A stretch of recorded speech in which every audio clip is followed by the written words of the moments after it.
Okay, I'm expecting a phone call here within the next minute or so. I was just contacted by the assistant for the police director in Miami-Dade County. I asked her if she'd call me back on my father's phone so I could video record the conversation. She said that's fine. So she should be calling here in just a minute.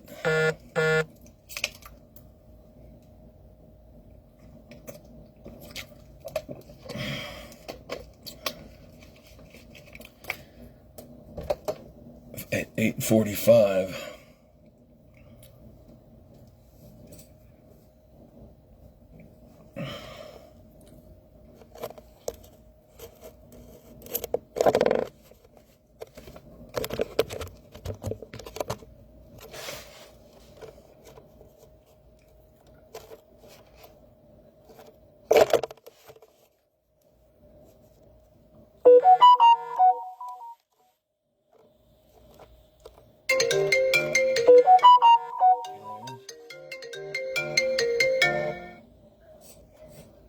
Hello.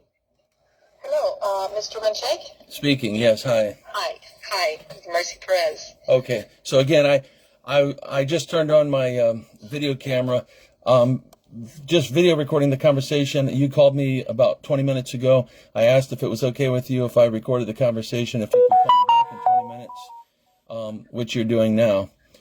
Yes, sir. All right, so, and your name again, for the record, is? Mercy Perez. Mercy Perez, and you're the assistant to? I am one of the administrative secretaries for the police department with Compliance and Standards Division, sir.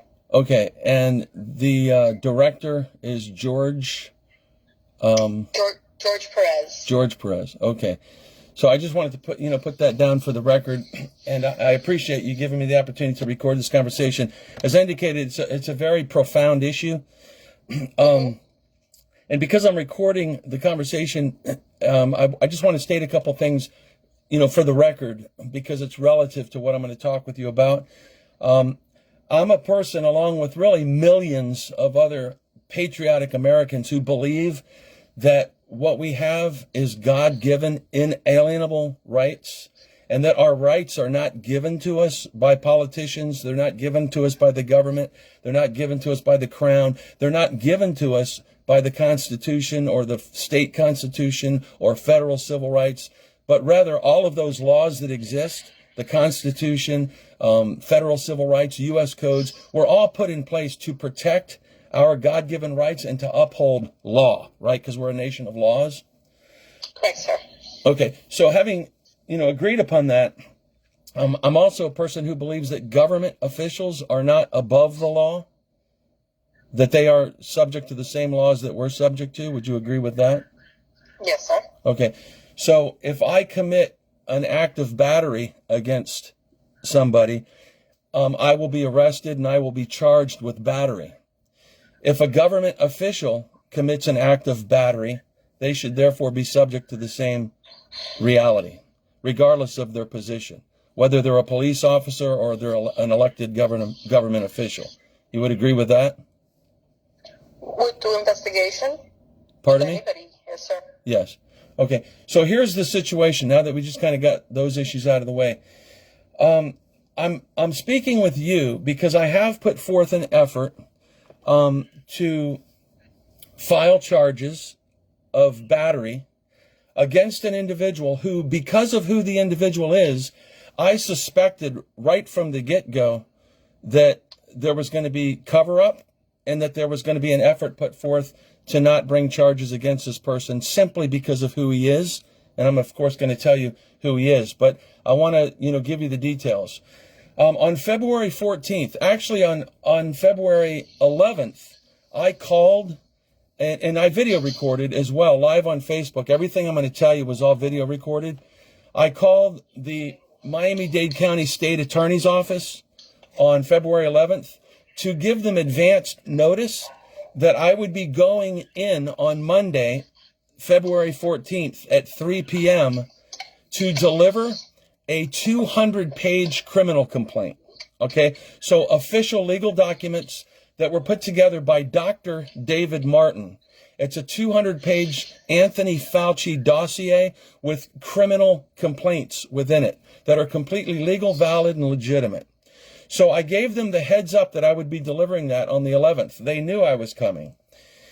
When I went to the public building on February 14th at 3 o'clock, when I entered into the building, to my kind of dismay, the security guard said, "Sir, you have to wear a face mask to be in here." And I explained to him that I do not wear them. I have never wore them due to a disability based on health reasons and for religious convictions and beliefs. And I brought with me the laws, because I have never ever done that. I don't do that. And I brought the laws that protect my rights in that regard, and I handed them to the security guard. So the security guard kind of didn't know what to do, and he called for his supervisor. So the supervisor came down, a woman by the name of Christine Molina, and I explained to her, "Look, I'm here in a public building, which is a place of public accommodation. It's a public facility. I've brought the laws that protect my rights, that I do not have to cover my vital airways, and I can't, and I don't have to get into the details. I don't even have to explain what the nature of my disability is under law, because we have privacy rights and you're not even allowed to ask, but I can make my claim. It's a legitimate claim. I don't wear them, and I have the right to deliver this document to my state attorney, my elected government official." So she refused me the right. She refused me access. She interfered with my rights to deliver that 200-page dossier to the public defender's office. So I asked for her supervisor. I said, "This is unlawful. It's not right. I'm in a public building. I'm here to personally deliver this. I'm video recording it because I want to have it on record that I delivered this very important, substantial, significant documentation to my Dade County public attorney, state attorney, Catherine Fernandez Rundle." So she said, "Well, I'm not going to let you go up." And I said, "Well, that's a violation of my rights. Can you please have your supervisor come down, because I need to deliver these papers?" So I was waiting there patiently, and everything I'm telling you is video recorded. So when I was there, I was cool, calm, relaxed. I was just simply standing for my right to enter the building and deliver documents to the state attorney, which I have the right to do. So I'm standing there waiting, and all of a sudden, a man came up to me, and as soon as he approached me, he didn't come down and say, "Yes, sir, what seems to be the problem? Can I help you?" No, this man, I didn't even know who he was at first, brutishly walked up to me, and as soon as he approached me, he said his name and pushed me in the chest. He said, "My name's Tamilio Mayo. You can't be in here." Boom, pushed me in the chest with both of his hands, pushing me backwards. "You can't be in here without a mask." Boom, and pushed me in the chest. Then he grabbed my left arm tightly and started poking his left finger into my sternum, which hurt. And he started pushing me backwards. I almost lost my balance. I said, "Wait, let me get my paperwork." I grabbed my paperwork. He again grabbed me by the arm, pushed me in the chest with his left hand, and started pushing me backwards out the door. That is battery, period, plain and simple. If I did that to him, I would be arrested and charged with battery.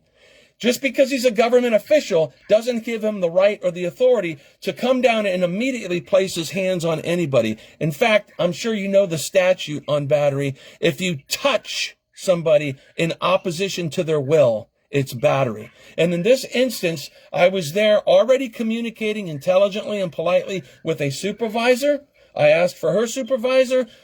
All he had to do is come down, approach me, identify himself, endeavor to communicate with me, take the paperwork that I had in my hands, let me present my case. I have the right to be in here. What are you saying? I can't be in here. Of course I have the right. But he didn't do any of that. He didn't attempt to communicate. All he did was immediately, and that's the thing that really upsets me about it the most, is that he didn't attempt to communicate, and he instantly, without even saying who he was, came right up to me, said his name. "My name's Tamilio Tamayo." Boom, pushed me in the chest. "You can't be in here without a mask." He was being brutish and bullyish, and he did commit acts of battery against me, plain and simple. So I called the police department. I called 911 because I was assaulted. Battery was committed against me. So I called 911, and they initially sent out the City of Miami Police Department. So there's a whole rigmarole of things that occurred when the Miami Police Department got there, because basically a police officer who is also currently under investigation because of the way he handled the situation at that time, which I'm, you're the police, so I can, say that much to you, but I was, told by their internal affairs not to discuss their case, because that's their internal investigation. But that's, an issue that's taken place based off of Miami police. But in the end, a supervisor with the city of Miami said, we shouldn't even be here. It should have been Miami-Dade County that came here. So I called 911 again, and they sent out the Miami-Dade County police. Now, when the two Miami-Dade police officers arrived at the scene, just based on my verbal description of what happened, the police officer said, so you'd like to file battery charges? I said, yes. She said, can I watch the video? I said, absolutely. When I showed her the video, I turned my camera back on, and I video recorded that police officer acknowledging on video that she saw the video and that it was battery. So the police officer concurred that it was battery, and she saw the video of it. So I was therefore told by her that there would be a report that she would be filing, that I could, that would be whatever the process is, right, with the department, which what my understanding is that her report, she told me actually would be given to an investigator, a detective. So after about a month, I called the police department and I asked for that report, and it was emailed to me. And when that report was emailed to me, it was a very weak, trivial, insignificant report that basically just said, this man went into a building and was escorted out. It didn't say anything at all about battery, nothing at all. So here she acknowledged it was battery, but when she did the report, she said, attorney we're talking about here, we're not going to be pressing charges against him. So, you better, water that report down, officer. So so I called the Internal Affairs Department. And when I called the Internal Affairs Department, I was speaking with Sergeant Narcisse, Sergeant Dominique Narcisse. Now, when I was speaking with Sergeant Narcisse on the phone, that sergeant with Internal Affairs concurred with me over the phone that the police report that that officer wrote was not accurate, that it was not done properly, and that she was going to speak to the supervisor of detective of the police officer to see that a proper report was written. Well, when she told me that, of course, I was happy to know that, but I sent an email to Sergeant Narcisse that same day because I had some nagging questions on my mind. So I wrote her an email, which I can forward to you, and I said, Sergeant Narcisse, by no means am I trying to tell you how to do your job here. I know you're a professional and you know what you're doing, but there are some questions I have on my mind that I don't know if you're going to pursue this avenue or not. But I would like to see in your final report the basis for why the report was written so weak and flimsy with so little information. Was it because she was told by a supervisor to not file a more incriminating report, or was it due to her own incompetence? Because again, the sergeant even acknowledged the report wasn't accurate, and that's incompetence. So was it her own incompetence, or was she instructed not to? Here's a question for you, Sergeant. After she took the initial report from me, did she possibly go into the state attorney's office and talk to the chief investigator? And the chief investigator did not know that I video recorded him committing acts of battery against me. So he lied to the police officer and encouraged her to write something different, persuaded or influenced her to write a different report. Is that a possibility? Because if that's the case, then that means that those are further crimes committed by the chief investigator. If he told the police officer something other than the truth, that would be a lie to a police officer. That would be a crime on his part. So it's a valid question. Officer, did you actually go in and speak to the perpetrator of the crime, Emilio Tamayo, the chief investigator for the Miami-Dade County state attorney who committed acts of battery against this man? Did you go in and speak with him? Yes or no? You did? Why is that not in your report? You did? What did he say to you? Oh, you didn't? Why did you not go in and talk to him? These are questions that should be answered, none of which were on the initial report. So my query to the sergeant was, again, respectfully, I told her in an email, by no means am I trying to tell you how to do your job. I know you're a professional, but these are some thoughts I have that I frankly don't know if you'll have them or not. But it would be a good thing to know, and I'd like to see in your final report if the police officer went in and spoke to him. Did he encourage her on what to say? Was she told by a supervisor to not write an incriminating report because of who this person is? Because this person, obviously, being the chief investigator for the Miami-Dade County State Attorney, there's going to be cover-up. And that's what's happening right now. And Sergeant Narcisse has not replied to any of my emails in 2 weeks since she took on the case. I've left her messages. She hasn't called me back. So now it makes me wonder, gee, is Sergeant Narcisse being instructed by her superiors? Hey, man, this is the chief investigator for the state attorney's office. Back off here. We're not going to do nothing with this. And that was 2 weeks ago, you said? That was 2 weeks ago. And again, it's significant for her to communicate with me because here's an issue just for you to be familiar with as well. When I first got the report, I actually contacted the detective who was assigned to the report. And here's a couple pointers about the report. When I got the report, not only was it a flimsy, weak written report that didn't include the details, it said case closed. And when I contacted the detective, whose name is not coming off to my head right now, but the first initial was A. Detective A. Suarez. Was Detective A. Suarez. When I called him, he said he never even got the report. So that's another issue. The report was closed and never even provided to the detective.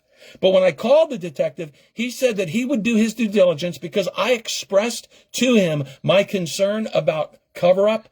I said, look, because of who this person is, I'm concerned about you guys doing a valid, report. And he assured me, he says, no, I'll do my due diligence based on what you told me it is. He concurred as well that based on what I told him, it was battery.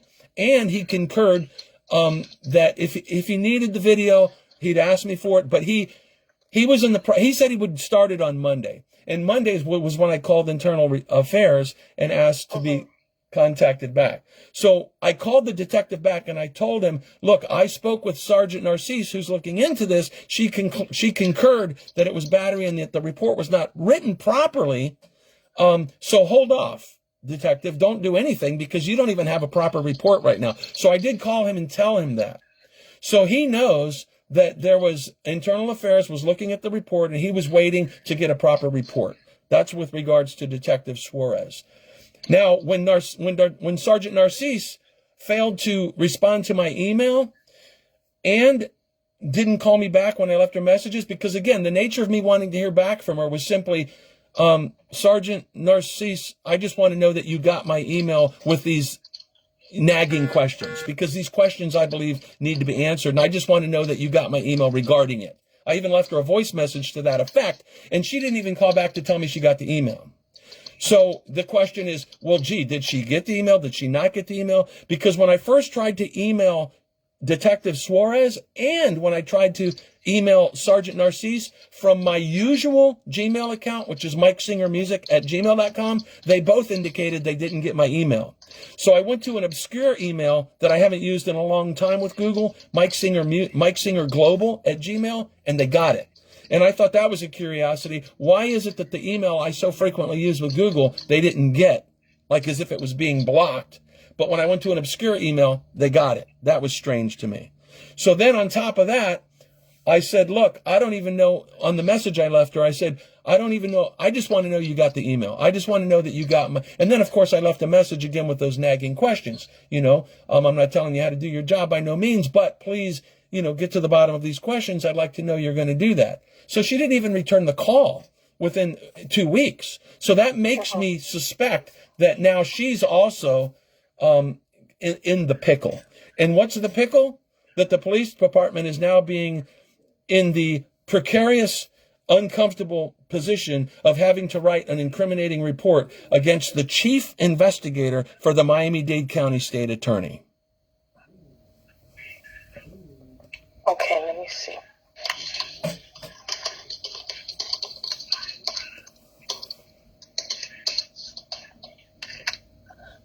And you said it was Sergeant Narcisse. Let me have the, do you have that case number for the original report? Yes. Let me pull that up real quick here.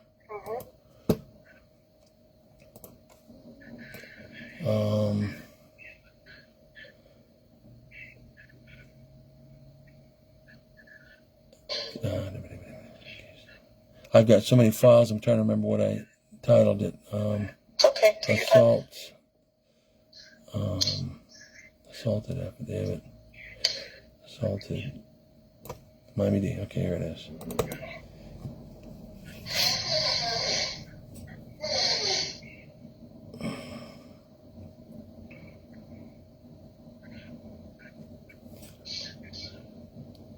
Oh, I found it. I'm just waiting for it to open up. It's a PDF. It's okay.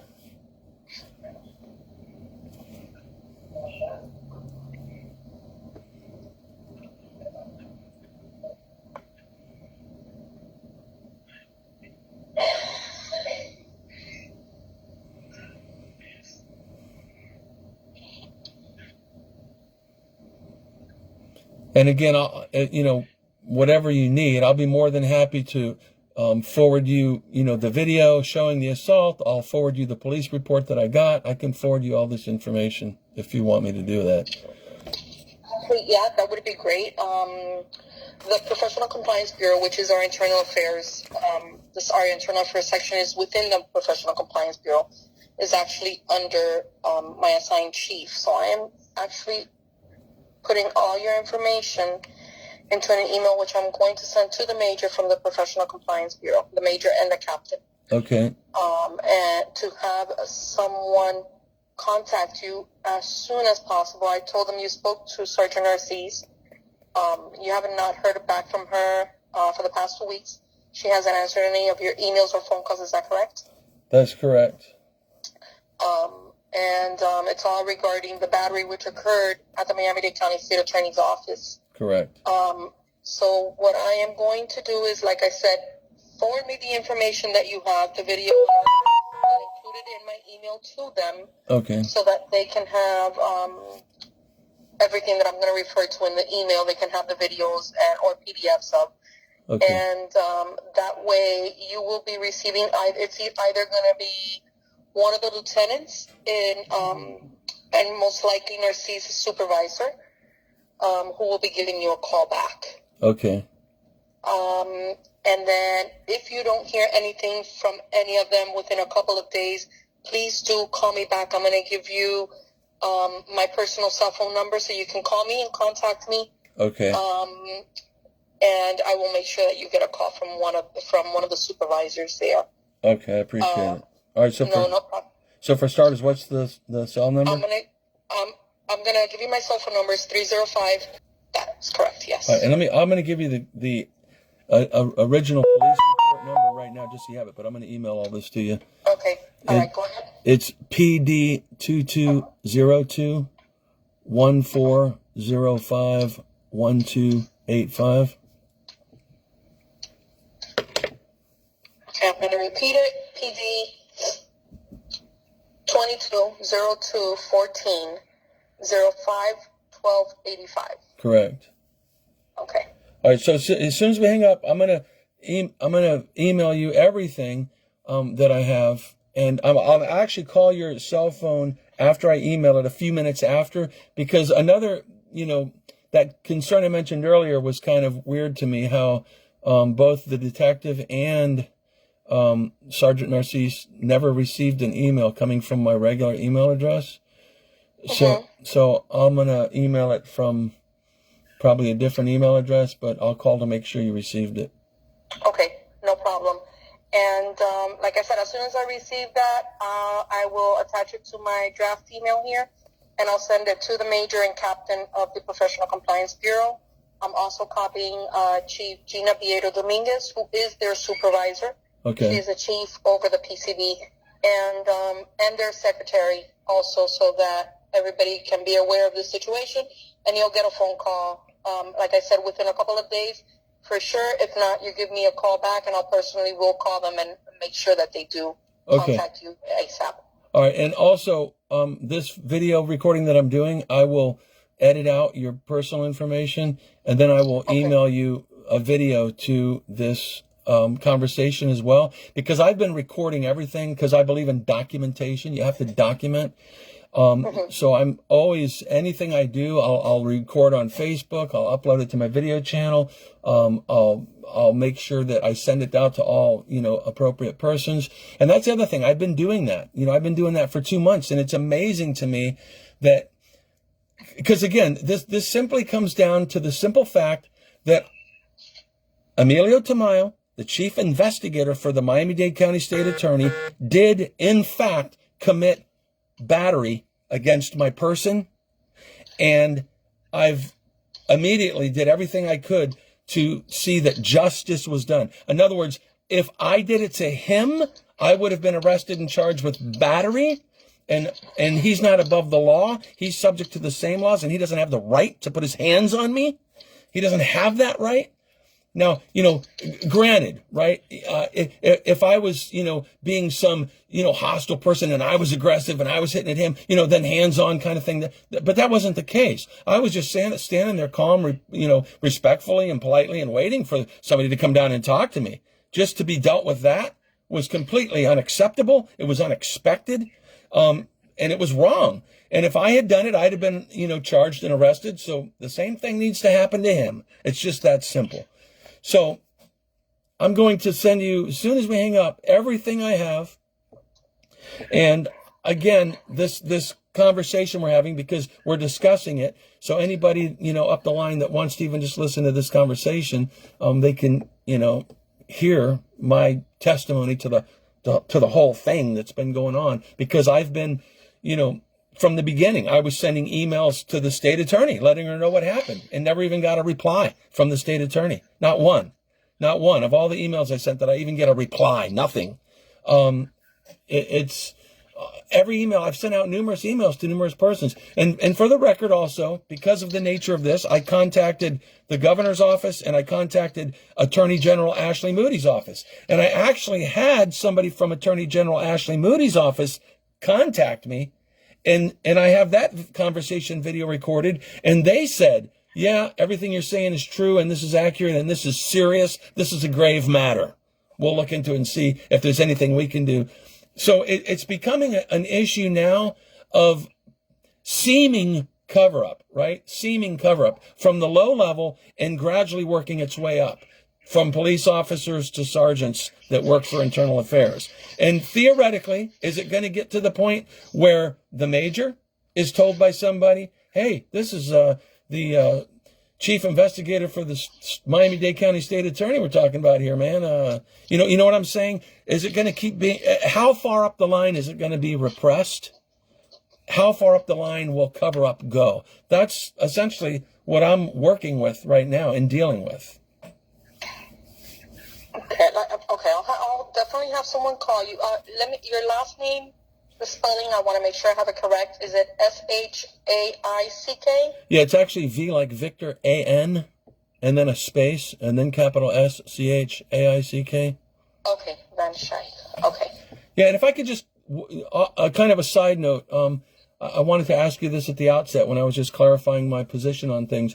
It's my understanding, in Miami-Dade County, we have a police director, which, again, forgive me, I keep forgetting the name. You said it's George Perez, right? Perez, right. Yes. And prior to George Perez was Alfredo Ramirez, right. So those are both police directors, appointed individuals. And it's my understanding that Miami-Dade County is going back to having an elected sheriff in the next election cycle, correct? Yes, sir. Okay. And that's going to be in the elections this year or in 24? 2024. 2024, okay.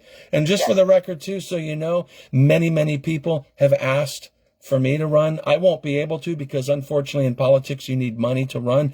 But many people said, Mike, you should be the sheriff of Miami-Dade County. And that's because I believe in law, and I believe in the rights of the people, and I believe in the rights of the people and the laws that protect them being upheld. So, frankly, if we had constitutional sheriffs in every county throughout the United States of America, we'd be a whole lot better off because people's rights would be preserved and protected. Because I'm sure you agree, you don't have to acknowledge, deny, or agree in this conversation if you don't want, or feel free to. People's rights have been being violated over the last 2 years because of the coronavirus global pandemic, plandemic, scamdemic that was pre-planned, and there's proof of that, which goes again to the fact that the 200-page Anthony Fauci dossier that I endeavored to submit to our Miami-Dade County public attorney has a wealth of facts and information in it concerning the companies, the corporations that were behind it all, the financial motivations and incentives they all had to do it. There's a great deal of information, and it's utterly disgraceful that that report was accepted and received by Emilio Tamayo because he took it from me and signed for it. But when the Miami-Dade Police Department got there, he surrendered it unto them. He gave it back. He gave back official paperwork, an official criminal complaint. He surrendered back unto the Miami police, who said they were going to put it in their lost property department. And I just wanted to put that on record again. Okay, let me see. What else? What information do I need from you? What is the phone number that you want them to contact you on? Do you want them to contact you on the original number I called? Yes. Or this? Yes, the 305-910-6206. 6206, 305-910-6206. Correct. Okay. All right. Like I said, Mr. Van Schaik, I will send this. I'll wait for your email. And I will send it to PCB, copy our chief, and you will be receiving a call. Okay. And if you don't, please feel free to call me back on my personal cell phone that I gave you. I will. And just one other thought I had, for clarification in my mind. You did indicate at the outset you are an assistant to the director of police. I'm an administrative secretary within an entity that reports directly to the director's office. Okay, and I want to ask, that entity includes the Professional Compliance Bureau. Okay, are you a police officer? No, sir. No, okay. No, I am not. No. I want to clarify that. I'm okay. a civilian personnel. Okay, all right, thank you. No problem, sir. All right, so as soon as I hang up? As soon as you can, and I will, like I said, as soon as I receive it, I'll forward it to PCB. Okay, I'm going to send it to you within the next few minutes, and then I'm going to call you back just to confirm you received it. Okay. Thank Will you. do. All right, thank you. No problem. Bye-bye. Bye-bye.